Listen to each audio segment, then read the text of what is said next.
నమస్తే. Welcome to legend TV. నమస్తే అక్క. నమస్తే అమ్మ. లెజెండ్ టీవీ తరఫున మేము కోరుకున్నది ఒక్కటే అమ్మ. మమ్మల్ని డ్రైవర్ కండక్టర్ సోదరిమణులు మేము ఒక 400 పై చినుకు రిమూవ్ అయిన కండక్టర్ డ్రైవర్లు ఉన్నాం మేడం. మేమందరం కోరుకున్నది మా జాబ్లు మాకు ఇప్పించండి. ఈ సజ్జనర్ సారు త్రిమెంట్ కమిటీ అని వేసి మా నౌకర్లు మాకు రాకుండా మధ్యగా ఆపేస్తున్నాడు. సార్ మీరు చేసిన స్కామ్లలో మేము చేసిన 20-30 రూపాయల టికెట్లు పెద్దవి కాదు కదా సార్, చిన్న తప్పులు సార్, క్షమించి వదిలిపెట్టండి సార్. సార్ మీరు చేసేబట్టి చెప్తే మేము ఇక మీకు మాకు అనేది ఉండదు సార్. మా చిన్న పొరపాట్లని ఎంత పెద్ద మేము ఏసీ రూమ్లలో కూర్చుండట్లేదు మేడం. మేము చేసేది బస్సులలో 100-120 మంది ప్యాసింజర్స్ ఉంటారు మ్యామ్.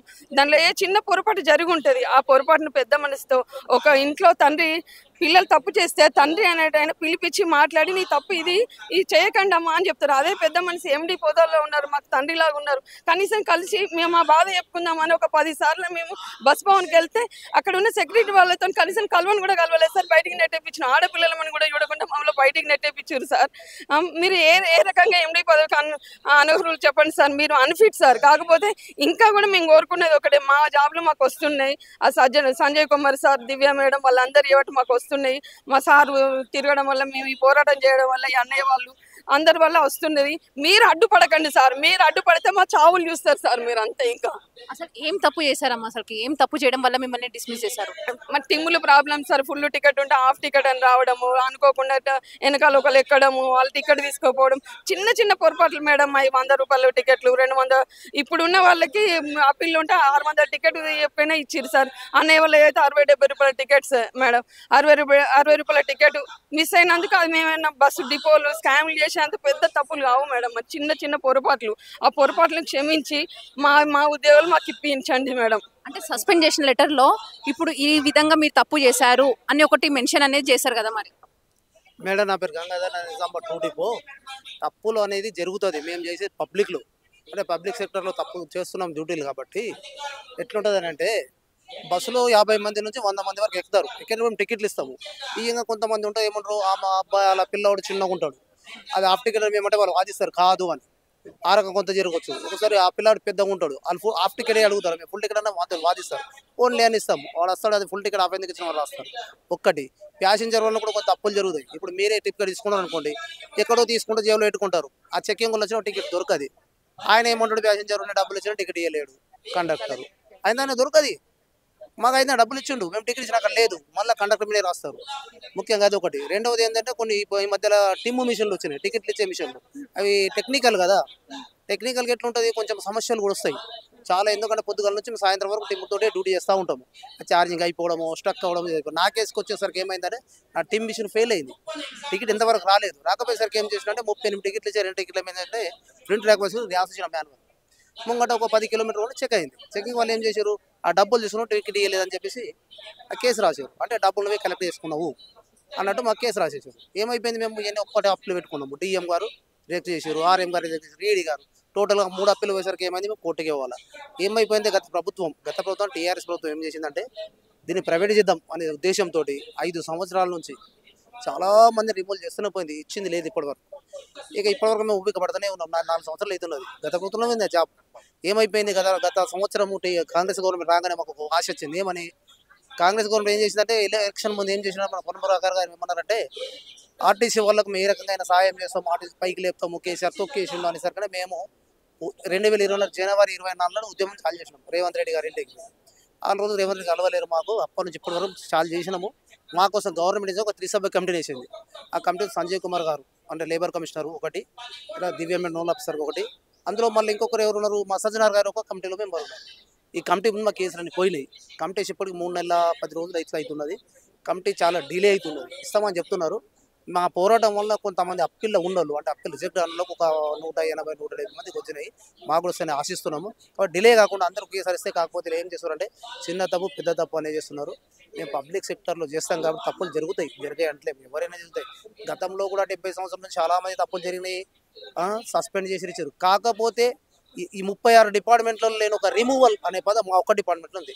ప్రతి డిపార్ట్మెంట్లో తప్పులు చేస్తే అమ్మా కలెక్టర్ అసలు తప్పు చేస్తున్నాడు, ఎంఆర్ఓ తప్పు చేస్తుంది, సీఎం కూడా తప్పు చేస్తున్నాడు, చేయనోళ్ళు లేరు. కాబట్టి కన్సిడర్ చేస్తారు. ఎక్కువ ఒక దగ్గర వాళ్ళకు మరీ చంపేస్తలేరు కదా. ఉరిశిక్ష పడ్డ ఖైదీ కాదు ఉన్నది క్షమాభిక్ష పెడతారు. మాదేమున్నది, లాభం అంటే 200, 300, 50, 20 రూపాయలు కలెక్ట్ అయిందచ్చు. ఇక పూర్తిగా మళ్ళీ కోశపడేసి పోతాం. 4-5 సంవత్సరాలు ఉద్యోగమే లేదు. ఉద్యోగం మా పిల్లలు, భార్య పిల్లలు, మా తల్లిదండ్రుల బతారు చెప్పు. అందుకని మేము గవర్నమెంట్కి ఏం చేస్తున్నామంటే తెలంగాణ గవర్నమెంట్ రిక్వెస్ట్ చేసినాం కాంగ్రెస్ ప్రభుత్వాన్ని, మా ఉద్యోగం మాకు ఇవ్వాలి. కొన్ని సానుకూలంగా ఉన్నారు, కానీ ఇచ్చేది తొందరగా ఇస్తే కొంచెం ఇంకా బాగుంటుంది. ఈ రోడ్ల మీద తిరుగుతున్నాం సంవత్సరం నుంచి. రేవంత్ రెడ్డి గారు కూడా చూస్తున్నారు అనుకుంటున్నా, నాకు తెలిసి. పొన్నం ప్రభాకర్ గారు నేనే మాట్లాడిన స్వయంగా చాలాసార్లు, 4 సార్లు మాట్లాడినాం. సరే మా ప్రజాప్రభుత్వం ఉన్నది, ప్రజాపాలన ఇస్తున్నామని చెప్తాను, కొద్దిగా లేట్ చేయకుండా మాకు ఇస్తే బాగుంటుంది. తప్పులన్నీ జరిగినాయి, కొన్ని మా వల్ల జరగవచ్చు, కొన్ని పబ్లిక్ వల్ల జరగదు, కొన్ని టెక్నికల్ ప్రాబ్లమ్స్ అయితే బాగా జరిగినాయి. డ్రైవర్కి అయితే కావాలని ఇప్పుడు చంపడు కదా. ఇప్పుడు యాక్సిడెంట్ కావాలని ఇప్పుడు ఏం చేస్తాడా? రోడ్డు మీద మన చుట్టామా లేకుండా మన పక్క కూడా అలాంటి కేసులు కూడా ఉన్నాయి. మళ్ళీ డ్రైవర్లకు టికెట్లు ఇస్తే వాళ్ళు ముంగడు చూసుకుని టికెట్ కొట్లో ఒకటి దగ్గర 2 మీరు మనము కంప్యూటర్ మీద కొట్టప్పుడు ఏళ్ళు చూసుకుంటూ ఒకటి దగ్గర 2 2 దగ్గర 3 వచ్చు. ఆరం కూడా ఉద్యోగాలు కూడా చాలా మంది తప్పులు. ఏం తప్పులు అంటే ఇలాంటి తప్పులు అంటే కాకపోతే చిన్న తప్పులు. సరే ఇప్పటివరకే 2 ఏళ్ళు 3 ఏళ్ళు 4 ఏళ్ళు పనిష్మెంట్ ఇచ్చారు, ఇంకెంత కాలం అనే ఉద్దేశంతో ఈ ఉద్యమాన్ని ఆలోచించడం మన తెలంగాణ గవర్నమెంట్ తలుచుకొని రేవంత్ రెడ్డి గారు దృష్టి పెట్టేసి మాకు కొంచెం ఉద్యోగాలు తొందరగా ఇప్పిస్తే, ఇక దీనికి ముఖ్యంగా అయితే మాకు లేబర్ కమిషనర్ తప్ప చెప్పారు, వాళ్ళు కూడా తొందరగా చేస్తారు అనుకుని. ఇంకా దివ్య మేడం మెయిన్ పాత్ర అయితే మా దివ్య మేడం గారు ఉన్నది. ఎవరంటే నోడల్ ఆఫీసర్ ప్రజాభవన్. ఇక చిన్నారెడ్డి సార్ చాలా ఫైట్ చేశారు మా కోసము. మరి ధన్యవాదాలు చెప్తున్నాము. మా ఉద్యోగం మాకు తొందరగా ఇస్తే ఈ రోడ్ల మీద తిరుగు కూడా తప్పిపోతుంది. మేము కూడా రుణపడము. ఇది ఒక్కసారి అవకాశం ఇచ్చి చూడమని చెప్తున్నాను. ఇంకోసారి ఎంత తప్పు చేసినా మమ్మల్ని కూడా సెటిల్మెంట్ చేసినా సరే, ఇక ఉద్యోగం ఇవ్వకుండా సరే, ఇది ఒక్కసారి కన్సిడర్ చేయమని చెప్తున్నాను. సస్పెండ్ చేయాల్సిన కారణం ఏందన్న అసలు? నా పేరు ధర్మపురి, కండక్టర్. మాది నిర్మల్ దగ్గర నర్సాపూర్ విలేజ్. నేను బైన్సా డిపోలో డ్యూటీ చేస్తుండగా ఆబ్సెంట్ అయినా. ఇంటిలో మా అమ్మ నాన్న వృద్ధులు పెద్ద మనుషులు వాళ్ళ ఆరోగ్య రీత్యా నేను ఆబ్సెంట్ అయినా, ఇంటిమేషన్ ఇయ్యాక. ఆ పనిష్మెంట్ మీద నాకు ఆసిఫాబాద్ డిపోకు పంపించారు. అక్కడ 2-3 సంవత్సరాలు డ్యూటీ చేసిన. ఆ నెక్స్ట్ మరునాడు కూడా నాకు డీడీల డ్యూటీ, కాళేశ్వరం డ్యూటీ పంపించారు. నాకు ఆరోగ్యం సహకరించక అదే రోజు ఆ సర్వీస్ స్టార్ట్ చేసారు కొత్తగా. ఆ స్టేజ్లు నాకు తెలియక బస్సు నిండా పబ్లిక్ ఎక్కిర్రు, టికెట్ ఇవ్వలేకపోయాను. స్కాడ్ వచ్చిర్రు, నాకు కేసు రాశారు. నేను డిఎంకు వాళ్ళకు వేడుకున్నా, సార్ నాకు 2 ఆడపిల్లలు సార్ క్షమించి ఒక్కసారి వదిలేను సార్ నా ఉద్యోగం కూడా ఆయన ఇయ్యలే. అప్పుడు బీఆర్ఎస్ గవర్నమెంట్ కేసీఆర్ చంద్రశేఖరరావు ఇక ఆ ఆయం లోపల అప్పుడు యూనియన్ అనేటివి ఉండే. ఆ యూనియన్లన్నింటినీ రద్దు చేసిండు కేసీఆర్. రద్దు చేయడం వలన ఎవరికి మా బాధ చెప్పుకునే పరిస్థితి లేక నాకు సస్పెండ్ అయిన రిమూవల్ చేయించాడు. ఆర్ఎం కూడా చేసేసాడు. ఆ విధంగా అయిపోయింది. ఈ బీఆర్ఎస్ గవర్నమెంట్ ఏం మనకి ఇస్తలేదని చెప్పి అనుకున్నాం. కాంగ్రెస్ గవర్నమెంట్ అన్న ఇస్తుందని చెప్పి ఆ కాంగ్రెస్ గవర్నమెంట్కు మేము పూర్తి సపోర్ట్ చేసి గెలిపించుకున్నాం. ఇప్పుడు గెలిపించుకొని సంవత్సరం 4 నెలలు అవుతుంది. ఇప్పటి వరకు 1 సంవత్సరంన్నర తిరుగుతున్నాము. ఇక్కడ ప్రజాభవన్కు తిరుగుతున్నాము, లీడర్లకు చెప్తున్నాము, కానీ వేడుకుంటున్నాము. మా ఉద్యోగాలు ఇవ్వడం లేదు. అసలు సస్పెండ్ అయినాక మీరు ఎవరన్నా పెద్ద మనుషులను కలిసారా? లీడర్స్ అందరినీ యూనియన్లే తీసేసారు కదా మేడం. యూనియన్లు తీసేసారు. ఆ తీసేసులు ఎవరికి చెప్పుకునేంత పరిస్థితి లేకుండా అయిపోయింది. ఇక ఇప్పుడు కాంగ్రెస్ గవర్నమెంట్ వచ్చిన నుంచి చెప్పుకుంటున్నాం.